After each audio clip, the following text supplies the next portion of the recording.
Sunday Morning Quarterback, NorthJerseySports.com's original multimedia series talking all things North Jersey football.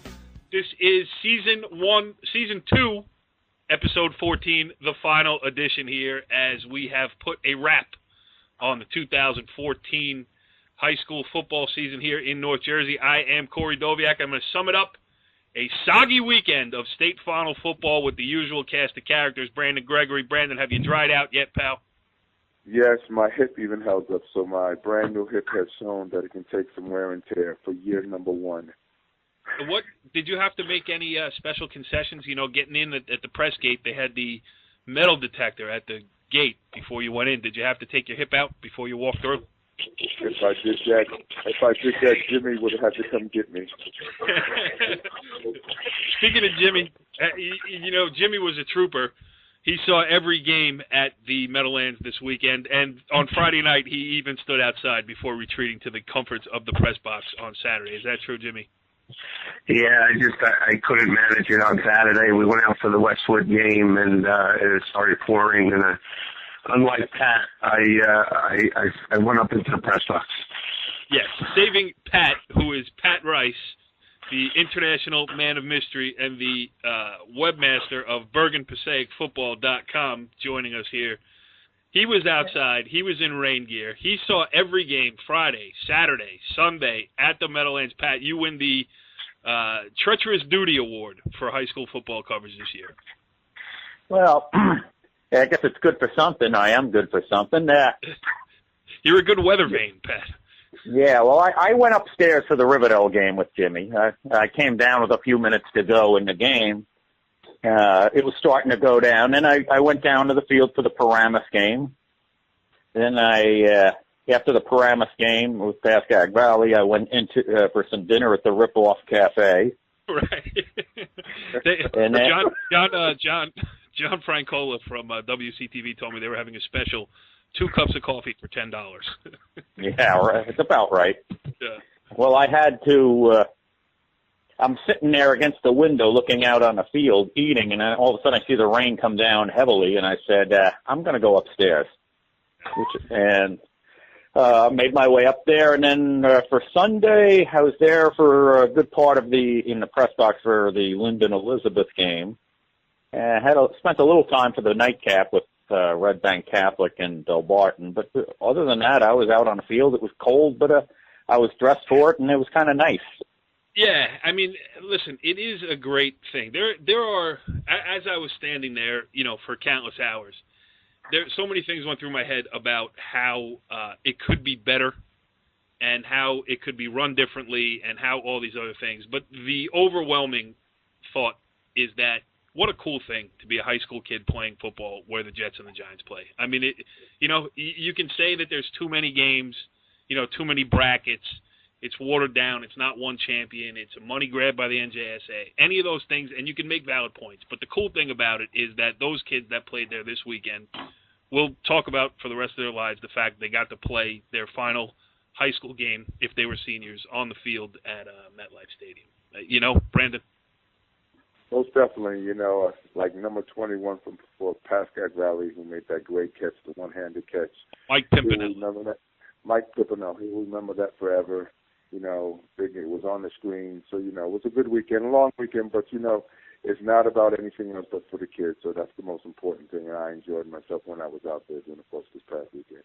Yes. I mean, and even in the grand scheme of things, win or lose doesn't even matter. I mean, it's obviously when you're a high school student, you're playing football, it's your entire life, it's all you're working towards. But, you know, as you get old, as we all are, and you start to look back on it, it's just a cool experience to have been there. And if you lose, you can say, I remember when we lost at MetLife Stadium, blah, blah, blah. So for those reasons, it was a successful weekend. Mother Nature didn't help out at all until Sunday when the sun finally came out.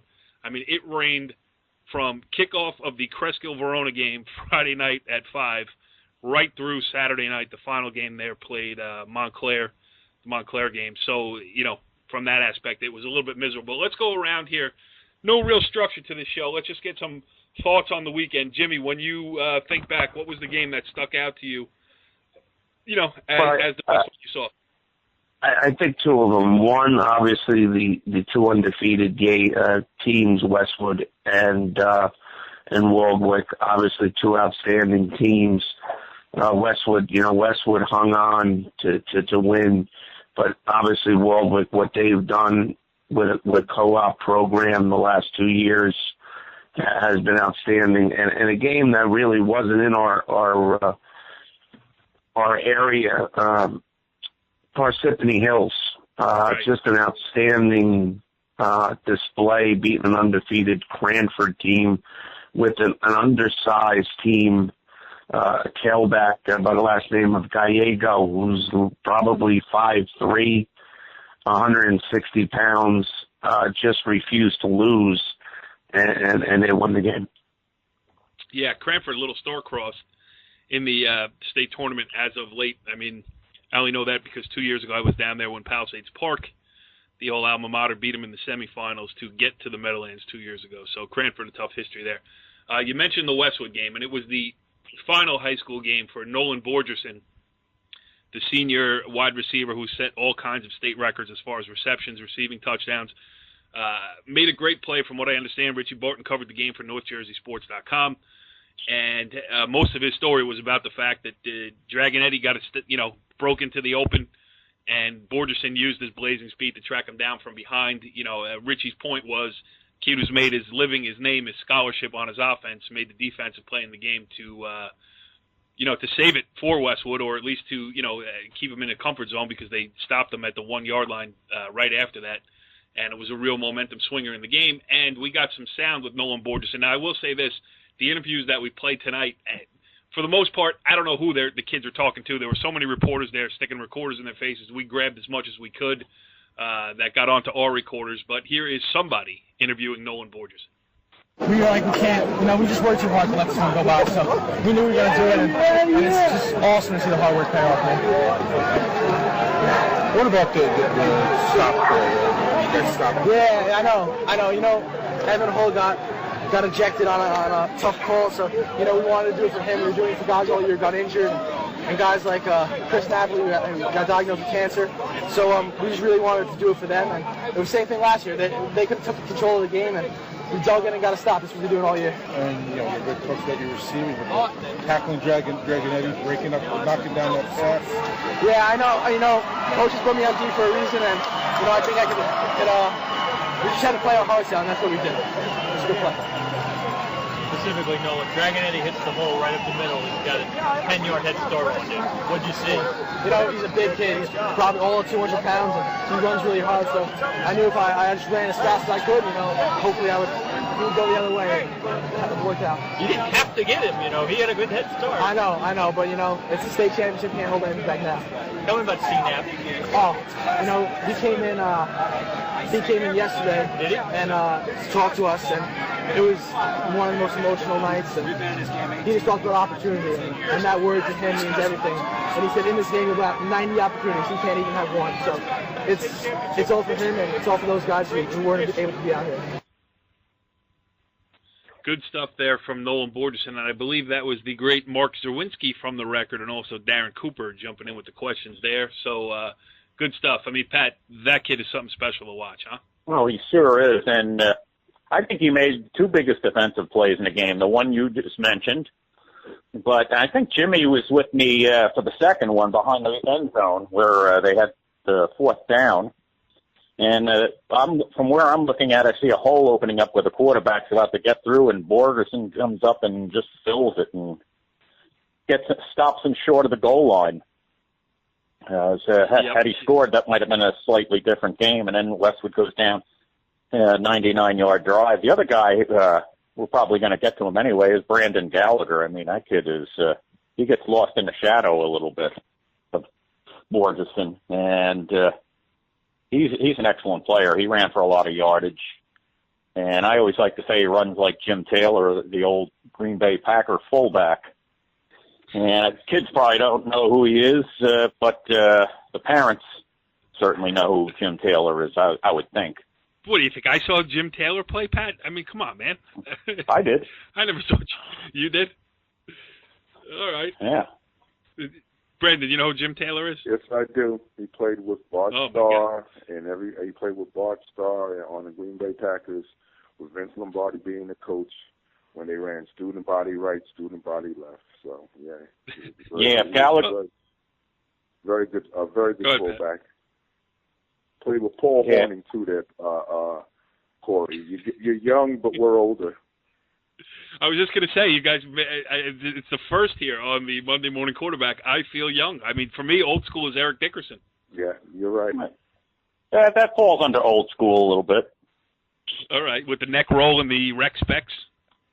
The who? Yeah. The neck roll around the shoulder pads and the rec spec goggles. Oh, yeah, that he wore in the pig mouth. Is that what they called them? I just thought of them as goggles.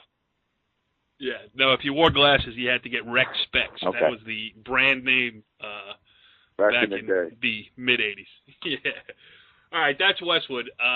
Great stuff. Another undefeated season. Jimmy, what is it, 25 in a row they've won? They actually, I believe it was 18. They had that tough loss last year, a controversial loss against Mawa with a disputed fumble. But you know what? You go to talk about Nolan Borgeson, numbers, as years goes on, the numbers obviously will fade. We won't remember the catches, the yards. Just an unbelievable class kid in every way. A winner, and, he's certainly down the line, 20, 30, 40 years will be a success. It's just a pleasure to watch him, how he acts on the field, how he plays, how he acts after the game. And, he's certainly going to be missed by Vito and the whole Westwood community. Yes, it's true. You interview him after a game. We had him on the show. It's all about everybody else. There's no me. It's, teammates are blocking, quarterbacks are making throws, and he, plays it as he's just another cog in the wheel. And it's good stuff. Good kid, great high school career. We're hoping for nothing but great things for him going forward at Bergen Catholic. I'm sorry, at the other BC, Boston College. So let's talk about some other stuff. The Friday night game, the one that determined the number one team in the state, St. Peter's Prep against Paramus Catholic. Everybody here on the panel had, except for me, of course, had St. Peter's Prep winning it. So I guess chalk is what it was. And Brandon Wimbush, again, just showed his unbelievable class as a high school quarterback, and he's got some great weapons, and St. Peter's Prep finished things off in style. Yeah, when you talk about, obviously, with St. Peter's Prep, you talk about Brandon Wimbush and Micah Fitzpatrick. But the thing that I found most interesting during the course of the game, and when I spoke to Jimmy, I was watching the game up in the press box, St. Peter's opened up their split a little bit more on the offensive side of the ball to give Brandon a little bit bigger running lanes so that he could use his skill set up to his advantage, and he was able to do that with 10 carries for over 160, 170 yards, whatever the amount was. And I think that was a deciding factor in their ability to really kind of neutralize the Paramus Catholic pass rush. And when they did pass rush, with what he was able to do and get outside of the pocket, really kind of changed things up, because in the second half, Coach Partridge had to blitz a little bit more, and then we obviously saw with their passing game what they were able to do, because the game wasn't as close as it indicated, because there was two touchdowns that were called back. So it was a very good game overall for St. Peter's Prep. The start of the game, to me, wasn't so much of what Brandon did, because he was expected to do that, and what Minka did, they were expected to perform like that. But the start of the game to me was Corey Cato and their defense led by Jordan Fox, and what they were able to do to kind of neutralize Paramus Catholic and eliminate them from big plays throughout the course of the game. You say Cato, I say cattle. Cattle, but cattle, regardless, same thing. Regardless, you caught up with him after the game, and let's hear what he had to say. This is Brandon Gregory from NorthJerseySports.com on the sideline with Corey Cato after St. Peter's win over Paramus Catholic 34-18. Corey, you had two touchdowns during the course of the game. The first play, you scored the first touchdown in the first half. What was the play that was called? It's a screen. We call it Rambo. That's why I'm at the slot. I come in hard, and then I just follow my big lineman. During the course of the year, you know, you playing behind, you know, the two big name program players on your team, Minka Fitzpatrick and Brandon Wimbush, and you're kind of underneath the radar during the course of the year. How has that come into play during the course of this year for you? I mean, I want to say, truthfully, in my younger years, like maybe my freshman, sophomore year, it hurt me a little bit. But like Coach always told me, Corey, you're one of the best players on this team. Don't ever forget that. You're gonna make unbelievable plays on this team. And I played my role, you know. I went on the radar. When they went towards them, they gave me the ball, and I just made something happen. You played Paramus Catholic last year. They won 13-10. You come back with the big win tonight. How does that feel? Unbelievable. You can't even describe it in words. You know, it's like we've been working 365 just to get back to the same point from last year. We're preaching we're going to get back here next year. It's going to be different. It's going to be different. And we come out here and just show everybody what prep football is all about. Last question. You've had the opportunity to play on Coach Henson's second state championship team. How much of an influence has the head coach been on you during your 4 years at Prep? Honestly, Coach Henson changed my life for the better. I never knew what I was a baseball player. I didn't start playing football the 8th grade year. And Coach Henson came by, saw me play. He was like, "Come to my school. I'm gonna do something special for you." I mean, I had speculations like, "Oh, Coach Henson doesn't let you play baseball." He's a great man, a better coach. But I'm actually a coach, a better man. I mean, he puts his kids first before anything, and I can't thank him enough for changing my life the way he did. Well, that says a lot for sure, and it's nice to hear too. And Jimmy, this is something that we have talked about with the parochials. Yes, you have great players, but you got to make them fit. You know, not everybody could be a lot of guys come in as the number one player from wherever they're coming from, and then they all of a sudden have to fit in with these other great athletes, and that can be tough sometimes. Sounds like Corey Cattle bought in fully to what Rich Hansen said. There's no question. I think the teams at whatever level, whether it be Group 1 or parochial, non-public 4, the teams that win it are the teams that are the unselfish one, the one that doesn't care about who is in the newspaper. All they care about is winning, and Corey Cattle certainly is one of those players. And I'll tell you what, Fordham is getting an absolute steal in Corey Cattle. Season 2, episode 14, and you said newspaper, Jimmy.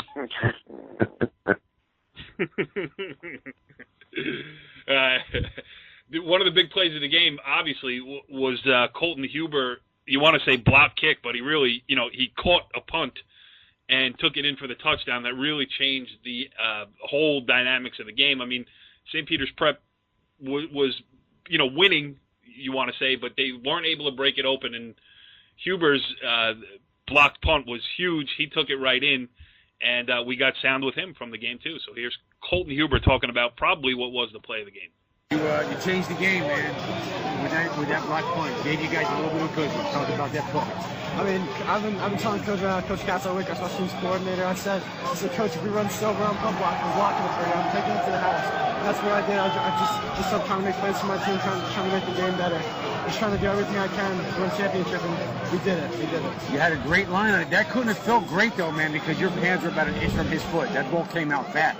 It did come out fast. I had no idea how I caught it, but I caught it, so that's all that matters. Yep. What about, were you thinking, or did you guys talk about halftime, the missed opportunities you had? You came in with a lead, you gave them that, but you guys had some missed opportunities. Yeah, we definitely did. We knew we had to fix things up front. We knew we had to finish on drives. We got in the red zone a couple times in the first half. We didn't finish. But I mean, the second half we came out, we started running the ball, we started running down his throat. We did our thing, we won the game. I mean, that was nice to have a kid, Brandon Wimbush, taking those snaps and playing up for you guys. That was nice to have a kid like that, man. Brandon Wimbush is one of a kind. Nobody else can replace him. And I'm going to miss him so much when he goes to college, but having him this year is the greatest experience we've ever had. Mike Kinney's questions into Brian Carr's recorder, and that was Colton Huber of St. Peter's Prep. Pat, where do you think we should go next? What game would you like to talk about? PV Paramus? If we want to keep it in there, we could get to this later, but I'm with Jimmy. The one game, I thought the best game of the 10 that weekend was the Parsippany Hills game. Yeah, the kid Angelo Gallego, listed on the program as 5'6". I saw the Star Ledger ask him, and he said he's 5'4" and 5'5" on a good day. But what? It looked like Oh Sunday yeah, was a good all day. four of them were good. I don't want to, if you don't want me, if you prefer I go on the area teams, I'm all for that. But No, go ahead. Speak your piece. I mean, it's the final edition here, so let's get it all out. When I was hoping for all the Section 1 games there with maybe a couple of Catholic games, especially if it was Joe's, but I was happy to see Red Bank Catholic there. But the other games, I remember saying to Jimmy, I said, I hope it's Mountain Lakes Lincoln coming to the stadium, which it did, and the Elizabeth game. And that came there too. And there were, the Mountain Lakes, I'm voting in the NJ Varsity poll, number one small school team in the state. There are 3 undefeated teams. Westwood was right there. But, I've had Mountain Lakes 1 the whole year. I've had Westwood 3 the whole year. And I had Haddonfield 2 the whole year. All they did was win. But the 3 of the 5 undefeated teams in New Jersey, so it says something about that. Very good team, Mountain Lakes. They do everything well. I mean, if they had statewide playoffs, they'd be playing Westwood, and that would be one heck of a game. That'd be something I'd pay to see. But that's hypothetical. Oh, come on, Pat. You wouldn't. Yeah, well, be honest. I would. If they didn't let me in, yeah. Yeah. If you had to. But all right, let's and listen for all that you just said about Mountain Lakes, and they are a great team. I mean, their quarterback Brad Smith had 3 rushing touchdowns in the first half. Yes, they Lincoln did. gave him a battle. Since you mentioned Brad Smith, his first touchdown run, Jimmy goes, he must be a lacrosse guy with the run he just made, zigzagging out of traffic. And I found out, yes, he is committed to Duke for lacrosse. But Lincoln, they got DeVell Jones. Everybody was impressed with him. He's going to Monmouth as a running back. Big, strong running back, has some speed. I had just walked in, and I heard, as I was about to enter the stadium, I could hear the loudspeaker saying, "Touchdown Lincoln."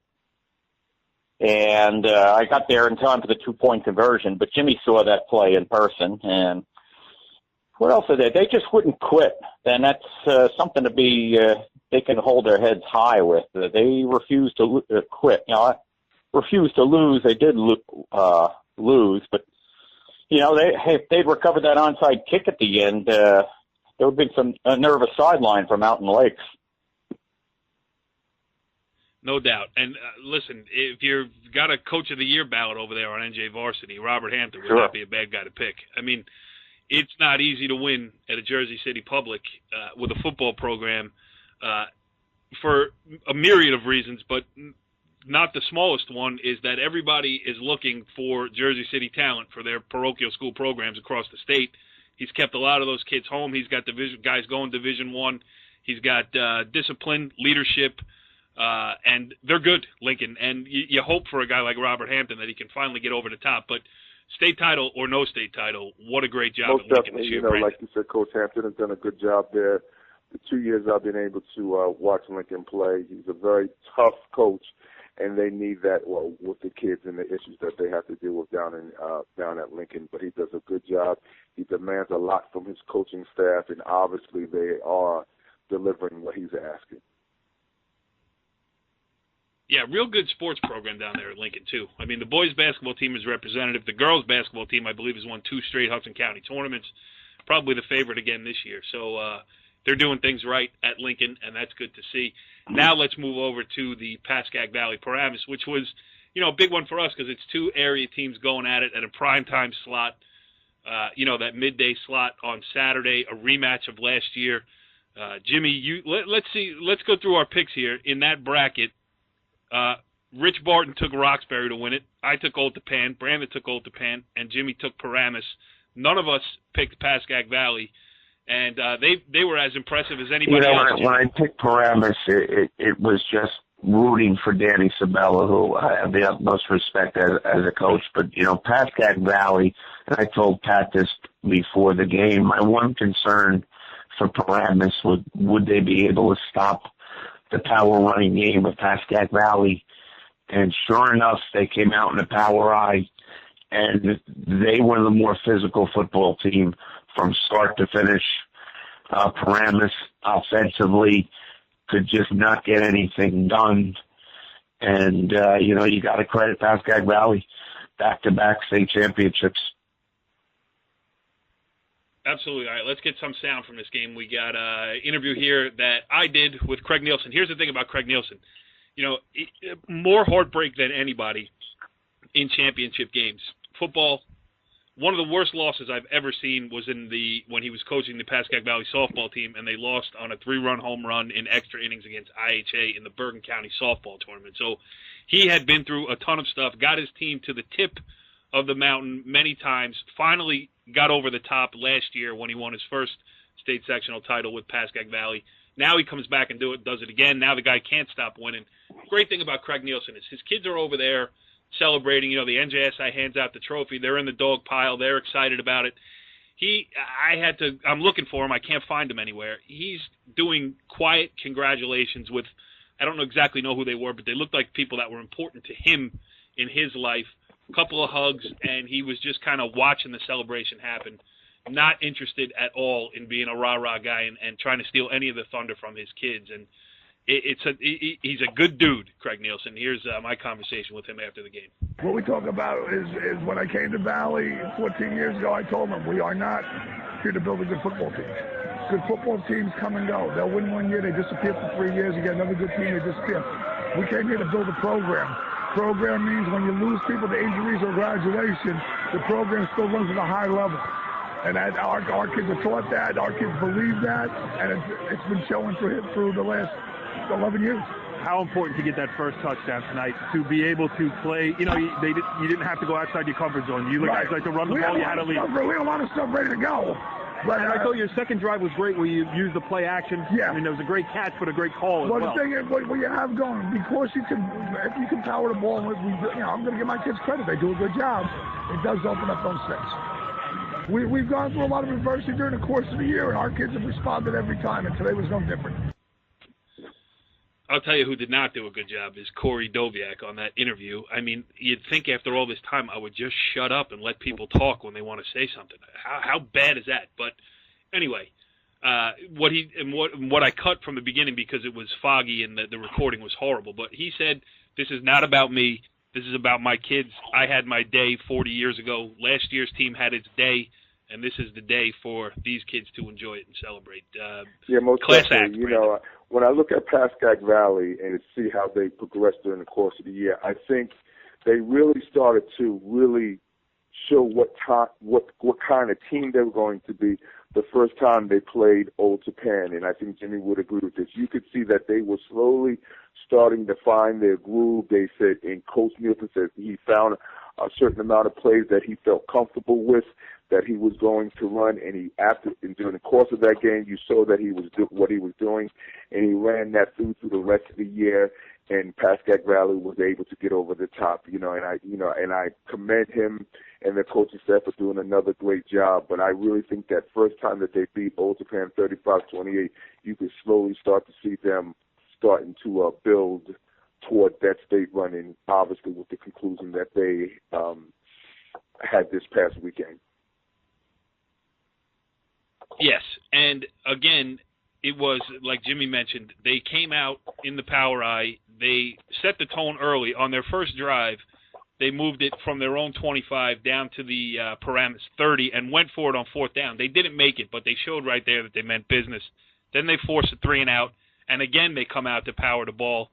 They take over on their own 36, and then I'm trying to look at my notes, which are splattered by rain pellets all over the place, so it's tough to say. It was a 4th and 3 from the Paramus 28, and Paramus has to sell out against the run to try to stop it. I mean, what else is PV going to do? They go play action. Colin Dietrich throws one up in the air, and as Brandon mentioned earlier in the show, Mike Pimpinella with a catch for the ages, a one-handed grab at MetLife Stadium, Odell Beckham style, reaching up and pulling it in with one hand and scoring. And Pat, it was going to be hard for Paramus to play catch up against a Pascagoula Valley team that they don't give you the ball. I think that Old Japan playoff game said it all. I mean, that third quarter, they had their ball almost the entire third quarter and into the fourth quarter. And even though they settled for a field goal, I think, on that drive, it's like you want to catch up to them and they won't. You don't have the ball, and it has to be frustrating. Getting to Pimpinella, I've said all year, I've mentioned to Jimmy, I said, this kid just makes plays he's been making them all year. And he is a junior, so he does come back next year. But he and Diedrich and, Craig will find guys. They'll miss Swatek, and they're going to miss Collier. But they'll have, there's a lot of years when you see, Valley loses some good seniors, and then the following year he finds guys, including first-year senior starters. Yeah, well, last year, all the talk was, what were they going to be last year? After I think there were 30 seniors on that team 2 years ago. And then all he does is come back and win his first state sectional final with that team, and then followed up again this year. Now, Colin Diedrich, the junior quarterback, is a 2-time state champion, and we got some sound with him. He made an outstanding catch. You got big players to make big plays like that. And I saw him running down the field. He threw his hand up, and I trust him, and I knew he could bring the ball in.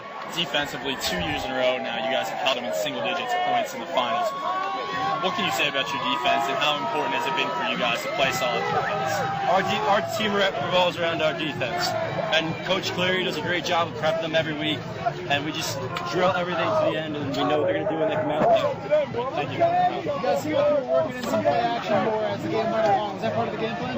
Yeah, definitely, because they know we have such a heavy run offense that play action really works well. That's Colin Diedrich there, the now 2-time state champion quarterback from Pascack Valley. And on the other side of it, it was a bitter pill for Dan Sabella, a great head coach. I mean, he won at Bogota. He won his state title there. I think, Jimmy, something that he's talked about all year in clips that we've had on the show is about how he wanted to get this senior group a state championship. They came up a little bit short. But when you put it into context of what Paramus football has become under Dan Sabella, I mean, I don't care if they ever win a state title. They've been there 2 years in a row after having never been there before. And really, as another guy, obviously, you know what I feel about Danny Sabella. He was one of the great coaches in New Jersey, public, parochial, small group, big group. And when, unfortunately, they fell short in the last 2 finals, this senior class. But when I think of the senior class of Paramus, I think of it as a body of work. A 35 or 36 game total instead of what they did in 2 games. For whatever reason, it didn't work out in those 2 games. But we talk about Paramus 10 years ago compared to now, and it's just it's amazing what they've done there. Yes, and this senior class, more wins than any other senior class in the history of the school. And I caught up with Danny Sabella after the game. Here's what he had to say. We really felt like, we felt good coming in, and, we were excited to get another shot, and, it's going to be real tough. It's going to be real tough because we wanted this bad, but, we didn't get it done. Where do you go from here, I guess? Let's go! Good question. We go home, we keep our heads up high. We seniors won more games than any other senior class in the history of this program, and we lick our wounds a little bit. What else can you do? Can you look back at this run for these guys as obviously the most historic, and especially when you put it in context of Paramus football? Yeah, I mean, hey, listen, this isn't. We're disappointed. It wasn't about just getting here. That was over. We want to win the darn thing, and it's going to hurt for a long time. Danny, the weather affects both teams. Was it a factor with Tyler's passing? You know what? Listen, like you said, you got to overcome the elements. We didn't have the. I didn't look at the passing stats yet, but it made it a little tough on us to throw the ball. I thought at times, but we had our. When we got the thing to 15-6, we got to go in and score there. I mean that's really what I look back on. We got it to 15-6. We got great field position, and we didn't score offense. The offense got to put the ball in there and keep the momentum on our side and keep it going. And you don't want to fall behind that. No. Obviously, the catch the kid made, getting them up, that was huge. But no, you don't. But I mean, again, they're good at what they do. As expected, no excuses. You know what? I don't think the average fan realizes how disappointed a coach is when you lose a state final. the amount of time you put in, not only in 1 year, but 3 or 4 years with a senior class. And there have been many a coach in that situation that's run into a locker room, not wanting to be interviewed. And I was with you last year when he lost. And again, to be so gracious as to stand there and answer questions that you don't want to just tells you a lot about Danny. And he's certainly a class act. That's a great point, because there are guys, well, not at this stage, but, in years past, there are guys that I wouldn't approach, in such a circumstance. Danny would never have been one of those guys. And, he coached without a rain jacket on, short sleeve, polo shirt, standing there in the rain. Jerry Pravinich and I, Jerry, who's been covering Paramus sports forever, and myself, who's known Danny for a long time. And, I mean, and it's hard from a reporter's standpoint, because you're trying to find the right question to ask. And what is the right question? There is none. But you try to put the silver lining on it, like, oh, you guys did great. And to further your point, he could have said, oh, this was a great run, blah, blah, blah. But still, to be able to be honest and to say, to give into the disappointment a little bit also is a great thing, because, he let everybody hear how he was feeling, and I do appreciate it. So, Dan Sabella, you'll be back on the Monday Morning Quarterback, Season 3, Episode 1. And congratulations on a great season to Paramus. A couple other games we should mention here. Sparta, again, in North 1, Group 3, goes back-to-back, beating Riverdale in a rematch of last year's final, although Riverdale, much tougher opposition this year.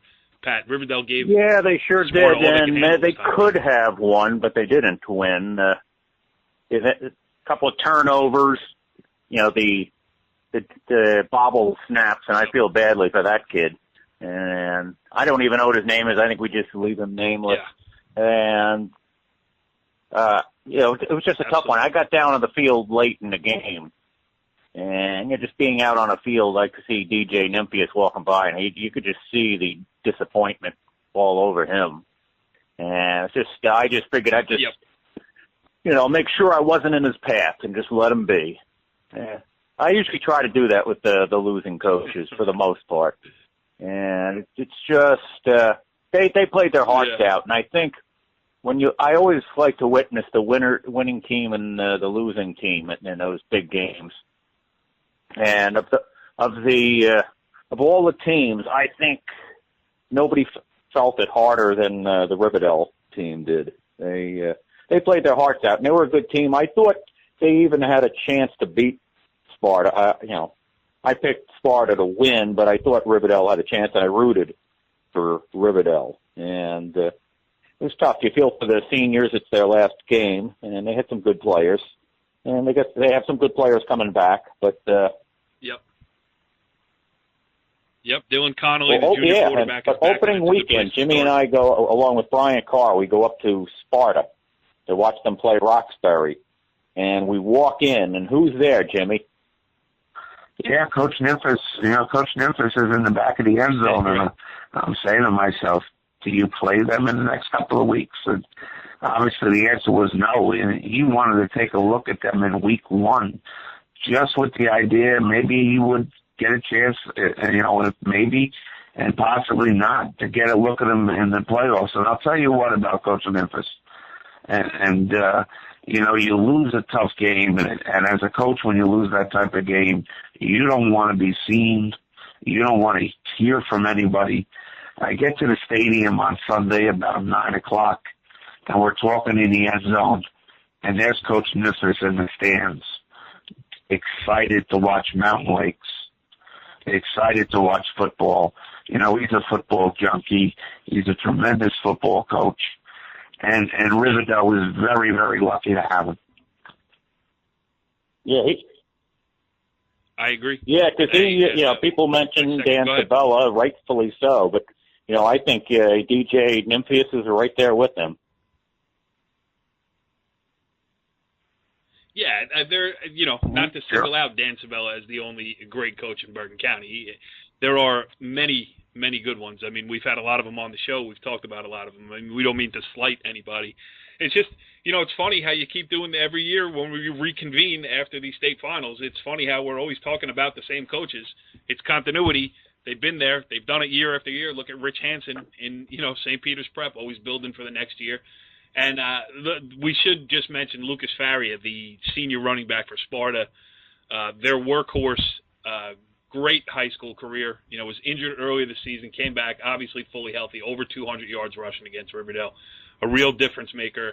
And we even have sound from Lucas Faria out of the area, but not out of the show. No, I always have confidence in my offensive line, and they gave me holes all game, so I was pretty confident the whole game. So, I mean, you guys, last year was kind of, we got to move back a little bit. Last year it was not close. You guys won big. You had to fight for this one. How were you guys able to maintain your resolve and keep fighting? I don't think we ever lost confidence in ourselves. We just knew we had to start playing our football, and once we were able to start doing that, we put points on the board and we ran out the clock, and we just got the win. 200-plus yards, 3 touchdowns, back-to-back state championships. To end your career on that note, what does that mean to you? It means the world to me. It's definitely how I want to go out. I want to go out on top, and we're able to do it today, so it's an awesome feeling. Good stuff, Brandon. And I should mention here, speaking of going out on top, now the NorthJerseySports.com Playoff Prediction Challenge. You were the defending champion coming into this season. And let's just run down the numbers here. We picked 11 brackets. Rich Barton, normally a very good prognosticator, he finished 7-4. Our man Jimmy Avitabile did him one better. He finished 8-3. For the second year in a row, now talk about going back-to-back. The defending champion is also this year's champion again, Brandon Gregory, 10-1, and you only aired because you're a homer and you took Old Japan. How does that feel, pal? And I'll be okay to make it even better.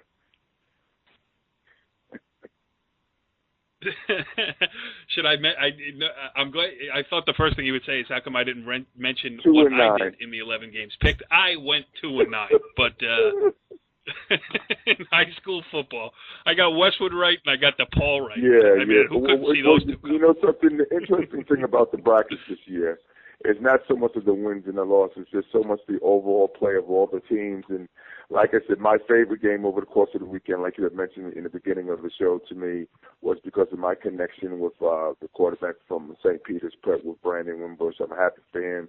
I enjoyed talking about the Westwood game because, you know, Nolan Brogerson being on the show a couple times and, you know, and watching them improve and get better each year. And, you know, just little things like that. High school football to me is like important life lessons. And, you know, football this year was good again. You know, I'm hoping next year I can go to a couple of Pompton Lake games. I like going up in that area. And, you know, just enjoy fall sports going forth into 2015, 2016. Yeah, another football season comes and goes. Enjoyable season, saw plenty of good games. That Cranford Parsippany Hills game is top 5. Phillipsburg Easton the week before, that's right in there. The Westwood Riverdale game. So those are definitely 3 of the 5 best games I've seen this year. And, you know, it's like I said, there's nothing like a high school football game. But, you know, one of the things I like about seeing a team not from the area, like the Cranford Parsippany Hills game, is you might hear the name a little bit, and then you see them in person. You say, hey, this kid is good. Or, man, he's good. And, or you could say, man, they're good about the team. But it's just enjoyable. Like that kid Gallego, that whole game, just from the start to the finish, there was an energy on the field. And there was an energy in the stands with the fans. Cranford brought a lot of people with them. Parsippany didn't have as many, but they had a good showing, and they were every bit as enthusiastic as the Cranford fans. And it was just that whole second half is like, wow, this is a good game. This is the best game of the weekend. And it just, you know, you can't go wrong with a high school football game most of the time. I agree. Jimmy, how about you? Yeah, just want to mention, obviously, Coach Stinson at St. Anthony's getting to a final, obviously, we knew was going to be a very daunting task against St. Joseph Hamilton, and it was. But to take over a program that's, you know, numbers, 27, 28 kids, is tough. We should give them some credit. And, it's always enjoyable when it wraps up at Giant Stadium. As you mentioned, there's a group of us that enjoy going to games, enjoy covering games, and it's almost like a celebration. It's like a graduation from one season to the next. And, I want to thank you and Brandon for giving me the opportunity to be part of the show. It's just, it's very enjoyable. Well, Jimmy, I appreciate that. Listen, it's been great from this end, too. I mean, for me, it was a trying season. I started this thing off out of, from a hotel in Orangeburg, New York, to now back in the home office here of NorthJerseySports.com. It was a crazy season for me, but you and Brandon and Pat chipping in, Brian Carr chipping in, Rich Barton chipping in, this group of guys that you talked about that just love high school football, all willing to give of your time here on NorthJerseySports.com so we could put a show out that a lot of people listen to. From the response that I get from people when I walk around North Jersey, people seem to like it, so that keeps us going. And Jimmy, Brandon, Pat, you'll be back in those seats for Season 3 when we get going again next year, because we will do it again. Hopefully we'll have some new wrinkles, maybe some on-location places, some live shows from places around North Jersey that we can get out and talk to people and invite people in to kind of see what we do, and we're going to definitely try to do that. I will leave it as the final sound of the year from MetLife Stadium. And in perfect fashion, my sound player crashed on the last second of the last show, so even better, I will leave it right there. Follow the leader.